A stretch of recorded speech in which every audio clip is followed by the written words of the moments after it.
जो कारण दर्शागला ये अत्यंत दुर्भाग्यजनक एवं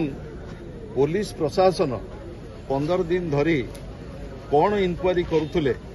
आपण ट्वीट टी जदि देखिए से आपण अनुभव करेंगे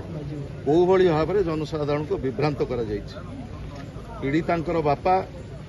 प्रथमे जितेबाला एफआईआर देते सेतेबाला से अभियोग करते जे 3 जन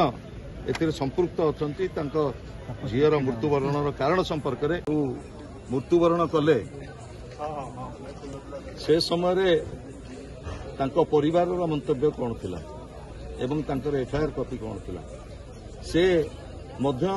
स्थानीय विधायक आरंभ करी माननीय मुख्यमंत्री पर्यंत समस्त से ट्वीट करते एवं परवर्ती समय तांको परिवार स्टेटमेंट कौन रहिला आपण माने जानती एवं पीड़िता जितेबाला बड़ंगा पीड़िता जितेबाला फास्ट एफआईआर दिगला